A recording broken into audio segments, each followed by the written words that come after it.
Hi friends, आज हूँ शेर करीश तमारी साथे छोले भटूरे बनावानी रेसिपी।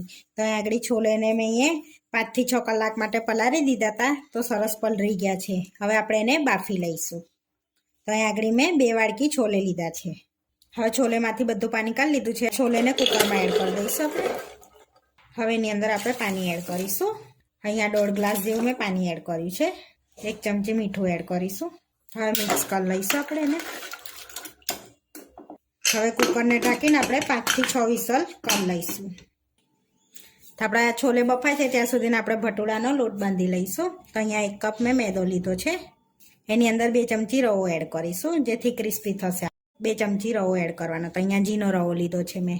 हवे पहेला मिक्स कर लईशुं आ बेने बधुं आपणे सरस एवुं आ रीते मिक्स कर लीधुं छे। हवे मीठुं एड करीशुं।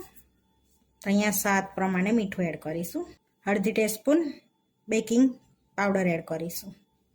2 चपटी जेवो बेकिंग सोडा एड करीशुं आपणे। 2 चमची मोरुं दही एड करीशुं।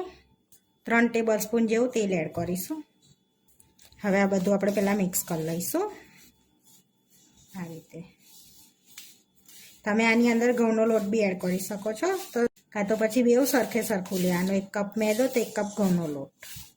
हवे आपणे बधुं मिक्स थई गयुं छे, तो हवे आपणे थोडुं थोडुं पाणी एड करीशुं। અને આનો લોટ બહુ કઠણ નથી બાંધવાનો, ઢીલો જ બાંધવાનો છે, મીડિયમ સાઈઝ। બીજું થોડું પાણી એડ કરીશું આપણે। તો આપણે આ રીતનો ઢીલો આટલો લોટ રાખવાનો છે, આ રીતનો ઢીલો રાખવાનો છે, બહુ કઠણ નથી બાંધવાનો। તો આપણો બંધાઈ ગયો છે। હવે થોડુંક આપણે તેલ એડ કરીશું। હવે 1 ચમચી જેવું આપણે તેલ એડ કરીશું। સરસ આપણે એને સ્મૂથ કરી લઈશું, લોટને કેળવી લઈશું આ રીતનો, અને સરસ સ્મૂથ કરી લઈશું 2 થી 3 મિનિટ સુધી। તો આ રીતે આપણે કેળવવાનો છે 2 થી 3 મિનિટ સુધી, એટલે આપણા ભટુરે સરસ થશે। આપણે સરસ એવો લોટ બંધાઈ ગયો છે કેળવીને। તો હવે આપણે એને રેસ્ટ આપીશું। તો આપણે 2 કલાક રેસ્ટ આપીશું એને। 4 થી 5 વિસલ વગાડી લીધી છે। તો જોઈ લઈશું છોલેને ખોલીને। તો આપણે છોલે સરસ બફાઈ ગયા છે, જોઈ શકો છો। છોલે બનાવી લઈશું। તો અહીંયા છોલે બનાવવા માટે આપણે કઢાઈમાં આપણે 2 થી 3 પરી જેવું તેલ લઈ લઈશું। તો અહીંયા આગળ મેં 3 પરી તેલ લઉં છું, અને ચમચીમાં ગણીએ તો 5 ટેબલસ્પૂન તેલ લીધું છે મેં। હવે આપણે એને ગરમ થવા દઈશું। આપણું તેલ ગરમ થઈ ગયું છે, તો 1 ટેબલસ્પૂન આપણે જીરું એડ કરીશું। જીરુંને તતડવા દઈશું। થોડી હિંગ એડ કરીશું। બધા સૂકા મસાલા એડ કરીશું। તો અહીંયા આગળ 1 તમાલપત્ર લીધું છે, 1 સૂકું લાલ મરચું, 2 તજના ટુકડા, 3 લવિંગ, 5 મરિયા અને 1 ચક્રફૂલ, બધાને આપણે શેકી લઈશું આ રીતે। હવે આપણે એની અંદર આદુ લસણ મરચાંની પેસ્ટ એડ કરીશું 2 ટેબલસ્પૂન જેટલી, અને શેકી લઈશું પહેલાં આપણે એને। આપણે આદુ લસણ મરચાં શેકાઈ ગયું છે। હવે 2 ડુંગળીની પેસ્ટ એડ કરીશું, અને એને બી આપણે મિક્સ કરી શેકી લઈશું। તો 2 થી 3 મિનિટ માટે ડુંગળીને શેકી લઈશું આપણે। જેટલું તમે તીખું ખાતા હોય એટલા લીલા મરચાં એડ કરવાના। હવે આપણે આને 2 થી 3 મિનિટ સુધી શેકી લઈશું। આપણે ડુંગળીને ધીમા તાપે શેકવાની છે। 2 થી 3 મિનિટ થઈ ગઈ છે, અને આપણી ડુંગળી સરસ શેકાઈ ગઈ છે।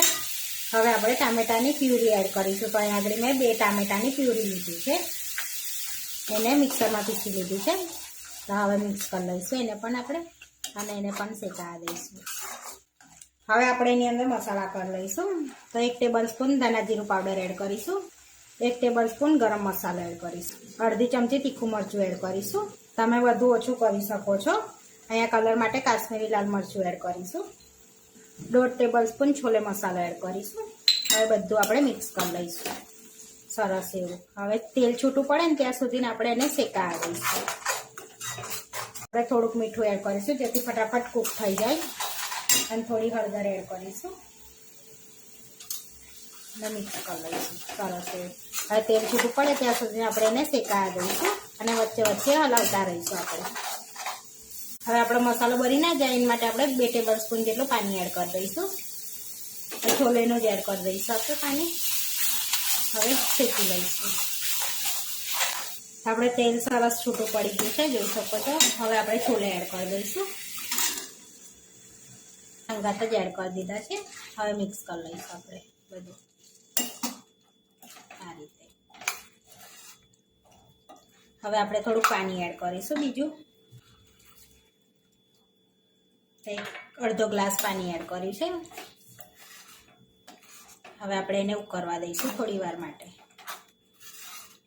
હવે આપણે એની અંદર મીઠું એડ કરીશું, તો સ્વાદ પ્રમાણે થોડુંક એડ કરીશું, કારણ કે બાફતી વખતે એડ કર્યું છે ને, થોડુંક આપણે ગ્રેવીમાં એડ કર્યું હતું એટલા માટે. તમારે જેટલો રસો એડ રાખવો હોય એટલો રાખવાનો, તો બીજું તમારે વધારે જોતો હોય તો વધારે પાણી એડ કરી આપજો.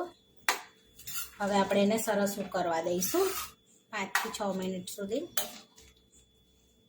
5 થી 7 મિનિટ થઈ ગયા છે, સરસ આપણા છોલે ઉકળી ગયા છે. હવે આપણે ધાણા એડ કરીશું, તો 4 થી 5 ચમચી જેવા ધાણા એડ કરી દઈશું અને મિક્સ કરી લઈશું. આપણા છોલે બનીને રેડી થઈ ગયા છે. હવે આપણે ભટુરે બનાવી લઈશું. હવે આપણે આને સાઈડમાં રાખી દઈશું. રેસ્ટ આપે આપણે 2 કલાક થઈ ગયા છે લોટને, તો સરસ એવો આપણો લોટ ફૂલી ગયો છે, જોઈ શકો છો આ રીતનો. હવે મિક્સ કરીને આપણે ગુલ્લા પાડી લઈશું. હવે એમાં અહીં આપણે ગુલ્લું પાડી લઈશું. તો આટલી સાઈઝમાં આપણે ગુલ્લું લઈ લેવાનો છે. હવે આપણે વણી લઈશું, તો આપણે લોટ વગર વણીશું. તેલ લગાડી લઈશું પાટલી પર, તો બધે તેલ લગાડી લઈશું પાટલીને, તેલથી ગ્રીસ કરી લઈશું.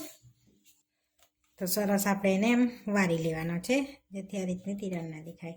હવે આપણે વણી લઈશું એને.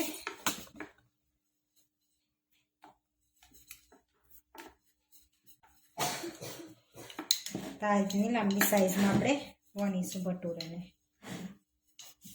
આ રીતના ભટુરે લાંબા બનાવ્યા છે, તમે ગોળ બી બનાવી શકો છો. હવે આપણે તળી લઈશું. તો આ રીતના આપણે લાંબા બનાવ્યા છે. તો અહીંયા તરવા માટે તેલ લઈ લીધું છે, તો હવે ચેક કરી લઈશું થોડોક લોટ એડ કરીને. તો તેલ સરસ આપણું ગરમ થઈ ગયું છે. આપણે ભટુરે એડ કરી દઈશું અંદર આ રીતે અને તરાવા દઈશું. આ રીતે આપણે ઉપર તેલ એડ કરતા જઈશું.